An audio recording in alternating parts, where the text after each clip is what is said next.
Señoras y señores, sucubas del Ministerio de la Fruta y de la Verdura del Tiempo, bienvenidos a este único programa sintomático, es un programa machista, racista, homófobo, antisemita, transfobo, islamófobo, sería con embarazados, 14 meses, 13 canarias, alérgico a la lactosa, curioso, con subida de manitas catalíticas y galetas con bisagra o en su defecto sin bisagra. Hoy quería hablarles de una teoría que no pertenece a ningún físico cuántico ni a ningún exponente del libro, sino es una teoría que estoy elaborando yo relacionada con los hábitos de lectura. No la voy a desarrollar,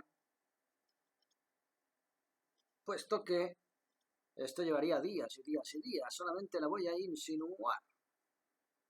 La llamo la teoría de la bilectura. Es un término todavía muy precario, encontraré uno mucho mejor. Pero básicamente, pretendo que este vídeo no llegue a los 10 minutos, básicamente quisiera explicarles rápidamente, darles dos pinceladas sobre lo que yo entiendo por bilectura, que pudiera ser trilectura, tetralectura, pentalectura, hexa, hepta, octolectura, etcétera, etcétera. Y en realidad no es ninguna novedad, es un término bastante aplicado en este sentido, lo es, pero es un término que no esconde ningún misterio. En el que me refiero a que la múltiple lectura contemporánea genera un portal de comprensión cósmica al cual generalmente no tiene acceso de esa manera en su monolectura. Es decir, la mayoría de los mortales, gente normal, que además no tiene tiempo para más, normal entre comillas, entiendan la ironía, se lee un libro, principio, nudo y desenlace, y luego se lee otro y otro y otro si es lector, o deja de leer. Cuando yo hablo de bilectura o trilectura, estoy hablando de combinar contemporáneamente la lectura de diferentes autores y diferentes obras contemporáneamente, no sencillamente con el objetivo ordinario que muchos de ustedes hayan podido hacerlo o puedan incluso hacerlo regularmente. Es decir, el sentido de decir voy a leer unas cuantas paginitas de este libro que es un poco denso y luego para relajarme y para descansar voy a leer otras paginitas de este otro libro que es más de entretenimiento, más fluido y luego, etcétera, etcétera. No. Con ello no me refiero, ese no es mi concepto de bilectura, trilectura, tetralectura, pentalectura, hexalectura, septalectura, octolectura, no lectura, you name it. Estoy hablando de una lectura que nos lleva a una correlación sustancial y argumental de las obras que estamos leyendo, a pesar de que estén totalmente o aparentemente no relacionadas, totalmente disociadas, sea por la intención del propio autor, el argumento, la época en que la obra fue escrita y muchos otros factores. El elemento mágico de la bilectura, o trilectura, o tetralectura, you name it again, se basa en una capacidad de sincronicidad y correlación absolutamente intuitiva de su propio sistema cognitivo, de su propia mente, directamente relacionado con cuál es su inquietud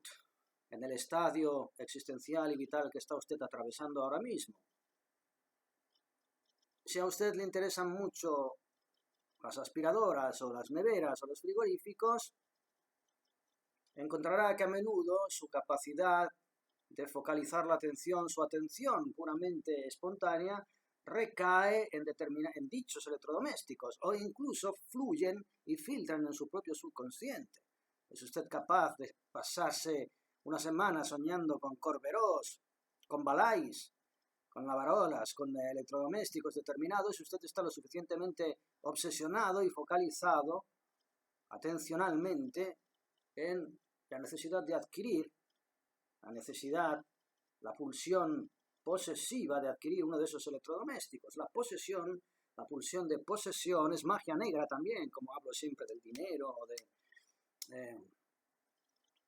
del tiempo, la percepción temporal o incluso espacial. Magia negra es cualquier tipo de percepción orgánica, pero en este caso, cuando usted está obsesionado por algo, verbigracia todos esos males de amor. No puedo olvidarla, estoy obsesionado, no soy nadie sin ella, no dejo de soñar con ella. Bien, el principio es exactamente el mismo y está directamente relacionado con ese principio cuántico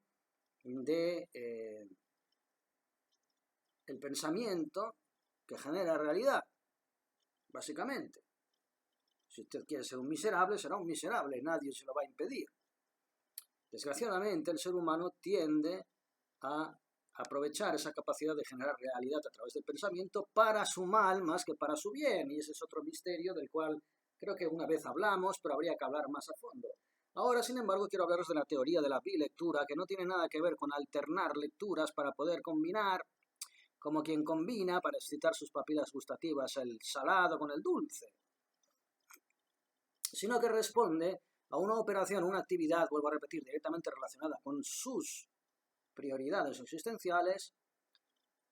Esta teoría podría ser activa y particularmente efectiva en todos aquellos de ustedes que atraviesan un periodo existencial en el que la búsqueda de su propio ser es fundamental. Ese programa mental genera sincronicidades, genera correspondencias entre lecturas aparentemente totalmente disgregadas, sin ningún punto en común. Sin embargo, su propio subconsciente, su propio sistema cognitivo convenientemente estimulado por esa búsqueda, genera una capacidad de crear esas correspondencias que presentan ante ustedes unas respuestas insólitas y espontáneas que no podía esperar. Tiene usted la capacidad de correlacionar hasta los aspectos más ínfimos, nimios, de una frase, de una palabra, de una circunstancia lectora. Se diría que todos esos autores fueron dejando semillas mágicas, habichuelas mágicas, pequeños mensajes y símbolos totalmente herméticos que en un momento determinado debieran germinar en el sistema cognitivo, en la conciencia y en la mente de alguien, de algún futuro lector, a través, no sin esa magia de sincronicidad de lectura cruzada. Bien, cuando yo hablo de mi teoría de la bilectura, trilectura, estoy hablando de esa capacidad instintiva de relacionar y coordinar factos, hechos y detalles aparentemente incluso irrelevantes en sus lecturas que adquieren de pronto un tono, un color y un sabor absolutamente desconcertantes en su cruce, en su lectura cruzada. Algunos dirán, eso está estipulado en el DSM-4 como una forma de paranoia o de episodio esquizoide, paranoide, de brote similar al de la paleidoria, que a través del estrés le hace a usted ver formas definidas allá donde no las hay, en huecos de la cal en la pared o en cenefas o en figuras descoordinadas de las baldosines del suelo. Puede usted individuar figuras muy concretas, objetos muy figurativos. Puede usted ver caras, formas bien definidas. Bien, eso es lo que se llama pareidolia, relacionado con el nivel de ansiedad. Mi teoría es puramente cognitiva e intelectual, más allá de su propio estado relacionado con su sistema nervioso. No sin embargo, exento, vuelvo a repetir, de un denominador común en su propia búsqueda personal. Les vuelvo a repetir que para poder de alguna manera generar de forma automática, instintiva, este tipo de correlaciones y sincronicidades lectoras, usted tiene que estar en una sintonía y en una frecuencia particular. Si usted está pensando en el derbi Barça-Madrid, evidentemente no va a encontrar ninguna similitud entre determinados parajes o pasajes de La isla del tesoro de Stevenson y La totalidad y el orden implicado de David Bohm. Debe usted estar en una frecuencia particular para poder correlacionar ese tipo de información, y cada lectura, consciente o inconscientemente, incluso por su propio autor, cuando se aprestó a escribir esa obra hace 150, 200 años, o más o menos, esconde todos esos significados, que estoy convencido que de alguna manera están allá respondiendo a un orden implicado, como dice David Bohm, y esperando su momento de poder saltar en palestra, salir al campo de juego y poder sincronizar y coordinar con otros aspectos de su propia actualidad y su propia realidad o de sus múltiples lecturas. Y todos aquellos escritores con mayor o menor conciencia han sido oráculos que han fertilizado a través de sus obras esas sincronicidades que pueden llevarle a usted efectivamente a dar un paso de gigante en el conocimiento de su propio ser y de la relación de su propio ser con el universo y con el cosmos. Pruébenlo ustedes si están en esta sintonía, lean varios libros contemporáneamente y descubran cómo encuentran siempre meandros que les llevan a correlacionar pasadizos que confluyen en plazas, en estancias mucho más anchas en las que desembocan como ríos en un océano diferentes contenidos que juntos generan una imagen mucho más amplia de la realidad. No les voy a explicar nada más, porque pienso escribir un libro dedicado exclusivamente a la teoría de la bilectura, trilectura, tetralectura, múltiple lectura, multilectura, con todo lujo de detalles.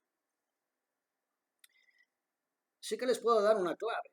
El concepto cuántico del reomodo, del que hablaba David Bohm, es decir, generar un propio lenguaje individual que le lleve a uno mismo a poder ampliar las fronteras delimitadas por un lenguaje común absolutamente castrante, mutilante, generar un propio lenguaje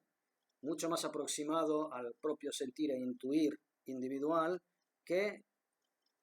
ilustre de manera mucho más amplia, completa y objetiva la realidad que nos rodea. El reomodo de David Bohm proponía, pues, fijar la atención en el verbo, olvidarse del sujeto, del objeto, que vendría siendo a todo aquello que no deja de ser la hez, el fondo, el resto del ego, de la individualidad, concentrarse en el verbo, que es la acción, donde de manera mucho más inmediata puede entenderse el significado cósmico de todo aquello que nos rodea. No tenga usted miedo a inventarse verbos. Por ejemplo, les voy a poner un ejemplo y con esto termino. Yo a mi actividad lectora no la llamo leer.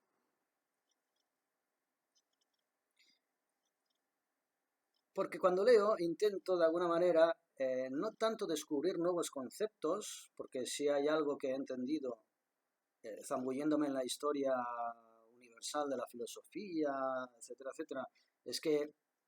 en un 99% todo el mundo dice lo mismo, con términos diferentes y más adaptados y acoplados a su propia realidad contemporánea, pero no llegan a las mismas conclusiones, con lo cual cuando yo leo no busco encontrar una respuesta que no haya encontrado todo aquel que me ha precedido.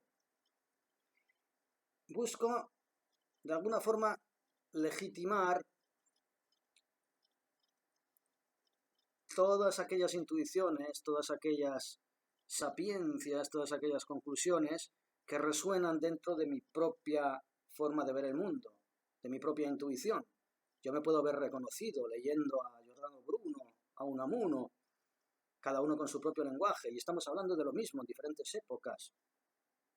Con lo cual yo leo para corroborar, legitimizar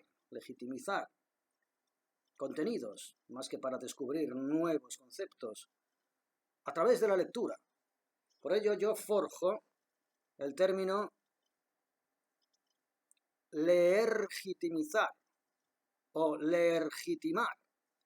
en el sentido de que mi manera de aproximarme a la lectura tiene más que ver